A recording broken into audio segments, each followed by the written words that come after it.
जब भी कोई व्यक्ति गौतम बुद्ध के संघ में शामिल होता था तो बुद्ध उसे सबसे पहले शांत रहने के लिए कहते थे। ध्यान की अवस्था में जाने से पहले उस भिक्षु को शांत रहना सिखाया जाता था। आज के दौर में हर तरफ सौरी शोर है। इसकी वजह से दिमाग में तनाव पैदा होना लाजमी है। ऐसे में अगर आप हर रोज कुछ देर मौन रहने का अभ्यास करते हैं तो इससे आपके तनाव पैदा होने वाले हार्मोन के लेवल में कमी आती है। इससे आपका दिमाग शांत होता है, गुस्सा नियंत्रित रहता है और तनाव बढ़ाने वाले हार्मोन्स का लेवल घटता है। आज के इस वीडियो में हम जानेंगे कि किन मौकों पर हमें शांत रहना है और किन मौकों पर हमें बोलना है और शांत रहने से हमारे अंदर क्या बदलाव आ सकता है। दोस्तों, संध्या काल का समय था। गुरु अपने सभी शिष्यों को बुलाते हैं और कहते हैं, कल सुबह सब लोग नदी में स्नान करने के बाद तुरंत हमारी कुटिया के सामने उपस्थित हो जाना। सभी इसी से हैरान रह जाते हैं कि हम लोगों ने कुछ गलती की है क्या, लेकिन गुस्से से यह कहते हैं कि हो सकता है कि गुरुजी कल सुबह कुछ अच्छी बात बताने वाले हैं। सब लोग रात को सही समय पर सो जाते हैं और सुबह उठकर सभी लोग नदी में स्नान करने के बाद वापस गुरुजी के सामने उपस्थित हो जाते हैं। गुरु कहते हैं, आज हम तुम सबको चुप रहने के फायदे के बारे में बताऊंगा। गुरु कहते हैं, 10 मौके जहां पर चुप रहने से होता है लाभ और बोलने से नुकसान। गुरु कहते हैं, अगर आप इन 10 मौकों पर शांत हो गए यानी मौन हो गए तो आप जो चाहेंगे वही मिल जाएगा। आपकी जिंदगी में चमत्कारिक बदलाव शुरू हो जाएंगे। जरूरत से ज्यादा बोलना या चुप रहना दोनों ही अच्छी बात नहीं है। जैसे जरूरत से ज्यादा बारिश हो जाना या फिर धूप दोनों ही दिक्कत देती है, उसी तरह अनावश्यक बोलने से भी काफी नुकसान होता है। गुरु कहते हैं कि पहला ऐसा मौका जहां पर व्यक्ति को चुप रहना चाहिए, बिना तथ्य के ना बोले। गुरु ने कहा, अगर आपके पास कोई तथ्य नहीं है तो वहां चुप रहने में ही भलाई है। चुप बैठने से दिमाग में नई कोशिकाओं का निर्माण होता है और इससे ज्ञान की वृद्धि होती है। बोलने में भलाई वही है जहां आपको किसी चीज के बारे में पूरा ज्ञान हो। अगर आप बिना तथ्य के कहीं बोलते हैं या फिर बेवजह बोलते हैं तो आपका वहां मजाक भी बन सकता है। अगर आपके पास पर्याप्त जानकारी नहीं है, ऐसी जगह पर बोलने से आपका मजाक तो बनी रहेगी, साथ ही साथ लोगों का भरोसा भी आपसे उठने लगेगा। इसलिए ऐसी जगह पर शांत रहो जहां तुम्हें पता ना हो कि क्या बोलना है क्या नहीं। कई बार कुछ लोग ऐसे होते हैं जो हर जगह अपनी उपस्थिति बताने लगते हैं। उन्हें पता नहीं होता है कि हमें क्या बोलना है, लेकिन फिर भी बोलते जाते हैं और फिर बाद में दूसरे लोग उनके जाने के बाद उनका मजाक उड़ाते हैं। जब तक आपको उस तथ्य के बारे में अच्छा ज्ञान नहीं है, उसके बारे में पता नहीं है, तो वहां चुप रहना ही ज्यादा समझदारी है। गुरु ने कहा, दूसरा ऐसा मौका जहां पर व्यक्ति को चुप रहना चाहिए। शब्दों से न पहुंचे ठेस, अगर आपके शब्द किसी को मानसिक ठेस पहुंचा रहे हैं तो वहां चुप हो जाना चाहिए। कमजोर व्यक्ति के बारे में कुछ भी बोलकर आप महान नहीं बन सकते हैं। महान आप किसी कमजोर का साथ देने में बनेंगे। कई बार होता है कुछ लोग अपने से छोटे व्यक्ति को भला बुरा कहते रहते हैं। सामने वाला इंसान तो कद से आपसे छोटा है, वह आपको कुछ नहीं बोलेगा, लेकिन आप उसकी नजरों में गिरते चले जाएंगे।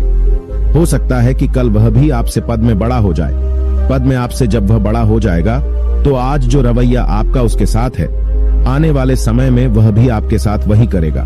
आप किसी को नीचा दिखाकर बड़ा नहीं बन सकते हैं। बड़ा बनना है तो अपने से छोटे लोगों का इज्जत भी करना सीखें और साथ ही साथ बड़े लोगों का भी सम्मान करना चाहिए। लोगों को लगता है कि अगर वह अकड़कर बोलेंगे और सामने वाले को नीचा गिराने की कोशिश करेंगे तो वह बड़े बन जाएंगे, तो यह उन सब की भूल है। बड़े होने की बजाय आप उनकी नजरों में गिरते चले जाएंगे।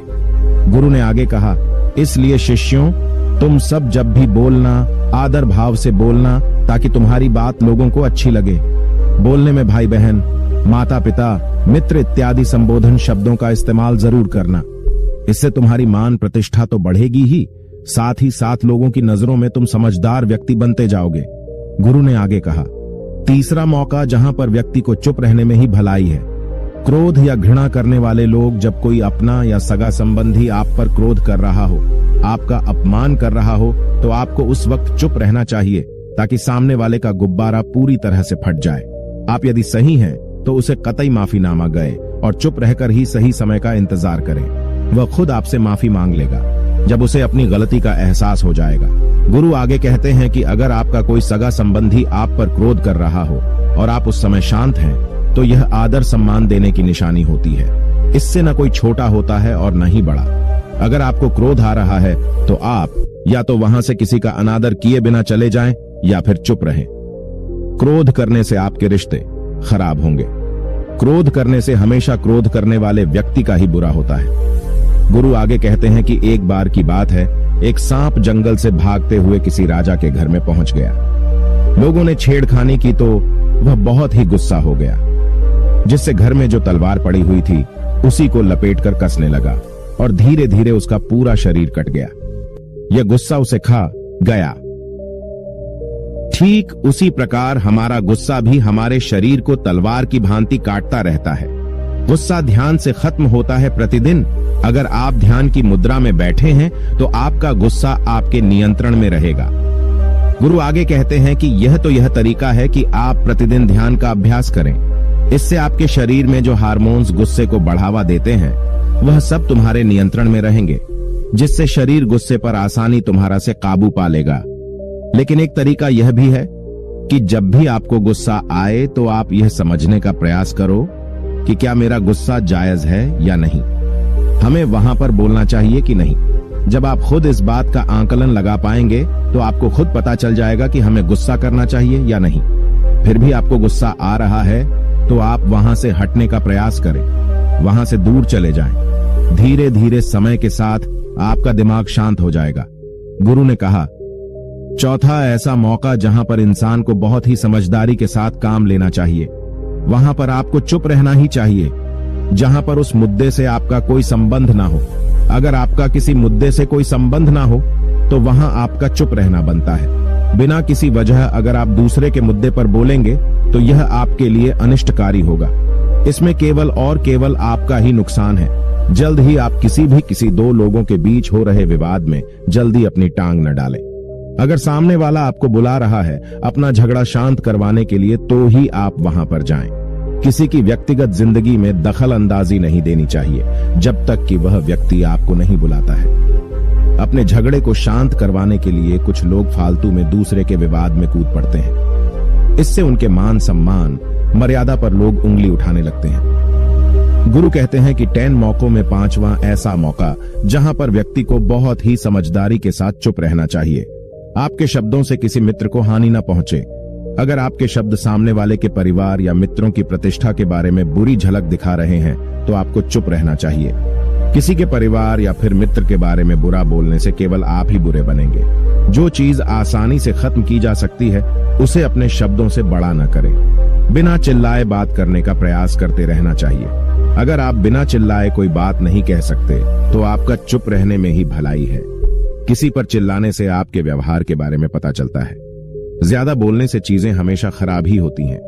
कई बार कुछ रिश्ते ज्यादा तेज बोलने की वजह से टूट जाते हैं। इसलिए अपनी आवाज में मीठापन लाएं। आपके शब्दों से आपके दोस्त को हानि नहीं पहुंचनी चाहिए। कभी कभी दोस्तों के जब हम मजाक हैं तो रहे कि आपके शब्दों से किसी का अनादर ना हो।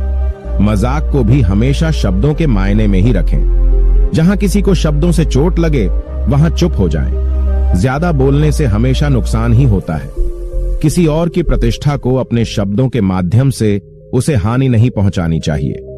यदि आपके शब्दों से किसी और की प्रतिष्ठा को ठेस पहुंच रही है तो वहां आपको चुप हो जाना चाहिए। जब कोई व्यक्ति आपके सामने नहीं है तो आप उस व्यक्ति के बारे में बुरे शब्द किसी तीसरे व्यक्ति के सामने न बोलें। गुरु कहते हैं, छठा मौका जहां पर व्यक्ति को चुप रहना चाहिए, जब कोई कर रहा हो किसी की बुराई। जब कोई आदमी आपके सामने किसी तीसरे आदमी की बुराई कर रहा हो तब तुम्हें चुप रहकर बस सुनना चाहिए। अपनी राय व्यक्त नहीं करना चाहिए, क्योंकि जो आज आपके सामने किसी तीसरे की बुराई कर रहा है वह कल किसी और के सामने आपकी बुराई भी कर सकता है। यदि आपने कुछ कहा है तो नीति शास्त्र के अनुसार जो अपने मुंह को बंद रखता है और बुद्धि से काम करता है वही इंसान समझदार होता है। बिना जरूरत के बोलना, किसी के बारे में किसी के बीच में बोलना यह गलत बात है। कभी कभी हमारे लिए बुद्धिमानी इसी में होती है कि हमें अपना मुंह ऐसी जगह पर नहीं खोलना चाहिए। गुरु आगे कहते हैं कि 10 मौकों में 7वां ऐसा मौका जहां पर व्यक्ति को चुप रहना चाहिए, जब कोई नहीं समझे आपकी भावना। यदि आपको लग रहा है कि कोई व्यक्ति आपकी भावना, दुख या परेशानी को शब्दों में नहीं समझ रहा है, यदि आपको लग रहा है कि सामने वाला व्यक्ति आपकी भावना या दुख को या आपकी जो परेशानी है उसको वह समझ नहीं पा रहा है या समझने का प्रयास ही नहीं कर रहा है या वह आपको ध्यान से सुन ही नहीं पा रहा है, तो ऐसे व्यक्ति के सामने आप चुप ही रहें, क्योंकि ऐसे लोगों को आपकी भावना या दुख से कोई मतलब नहीं होता है। ऐसे लोगों को अपना राज बताकर आप पछताएंगे ही बाद में। इसलिए हर किसी को अपने मन की बात नहीं बतानी चाहिए। अगर आपको लग रहा है कि सामने वाला आपकी बात को नहीं समझ पा रहा है, आपकी भावनाओं को नहीं समझ पा रहा है, तो वहां पर आपको नहीं बोलना चाहिए, क्योंकि आज में आपका मजाक ही बन जाएगा जब आपको लगने लगे कि सामने वाला आपकी भावनाओं को ठीक तरीके से समझ रहा है, आप जो कह रहे हैं वह ठीक से सुन रहा है, तभी आप उसे अपनी बात कहें। गुरु कहते हैं कि 8वां मौका जहां पर आपको चुप रहना चाहिए, जब कोई इंसान अपना दुख व्यक्त करे। यदि कोई इंसान अपने दुख या परेशानी को आपको बता रहा है, तो इसका मतलब यह है कि वह आपको अपना समझ रहा है। ऐसे में तुरंत ही उसे समाधान बताने के बजाय चुप रहकर उसके दुख या समस्या को सुने। उसके दुख या समस्या को किसी और को न बताएं। वह इसलिए नहीं बता रहा है कि उसकी समस्याओं का समाधान कर देंगे, बल्कि वह इसलिए भी बता रहा है कि सामने वाला उसकी बात को समझ रहा है। कई बार बताने से दुख कम हो जाते हैं। आपको अपना दुख इसलिए बता रहा होगा कि उसे लग रहा है कि आप उसकी बात को समझ रहे हैं। दुख बांटने से कम हो जाता है। इसलिए जब कोई व्यक्ति अपना दुख आपसे व्यक्त करे, तो आप चुप मारकर उसकी बात को बहुत ही ध्यान से सुनें, ताकि उसके दुख कम हो जाएं। उसके मन का बोझ हल्का हो जाए, क्योंकि उसके मन में जो भी बातें थीं, वह आपको सब बता दिया। गुरु आगे कहते हैं कि 10 जगहों में 9 ही ऐसी जगह जहां पर आपको चुप रहना चाहिए।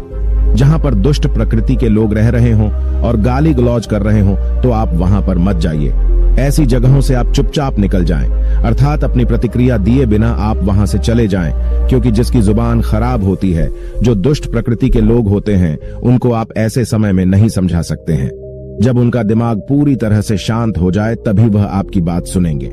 इसलिए जहां पर दुष्ट प्रकृति के लोगों आपकी बात को न मानते हों और न ही सुनते हों, तो आपको वहां पर नहीं बोलना चाहिए। गुरु कहते हैं कि 10 माह ऐसा मौका जहां पर आपको शांत हो जाना चाहिए। अपनी सफलता का राज हर किसी को न बताएं। कई बार होता है कि कुछ लोग जो सफलता को बहुत ही जल्दी अर्जित कर लेते हैं, वे हर जगह अपनी सफलता का ढिंढोरा पीटने लगते हैं। ऐसे में क्या होता है कि कई लोग आपकी सफलता से खुश नहीं होते हैं। अगर आप अपनी सफलता का जबरदस्ती लोगों में ढिंढोरा पिटवा रहे हैं, तो लोगों की नकारात्मक ऊर्जा आपको प्रभावित कर सकती है। जब आप सफल होंगे तो सबको पता चल जाएगा कि आप सफल हो गए हैं। ढिंढोरा पीटने से नुकसान आपका ही होगा। इतना कहकर गुरु ने कहा, शिष्यों, आज के लिए बस इतना ही। अगर तुम सब मेरी इन 10 बातों को अपने जीवन में अपना लेते हो, तो तुम सब काफी हद तक परेशानियों से बचे रहोगे। यहाँ से जाने के बाद मेरी यह बातें आपके जीवन किसी वरदान से कम साबित नहीं होंगी। दोस्तों, मुझे उम्मीद है इस वीडियो से आपको बहुत कुछ सीखने को मिला होगा। अगर आप नए हो तो हमसे जुड़ने के लिए इस चैनल को सब्सक्राइब करना मत भूलिएगा।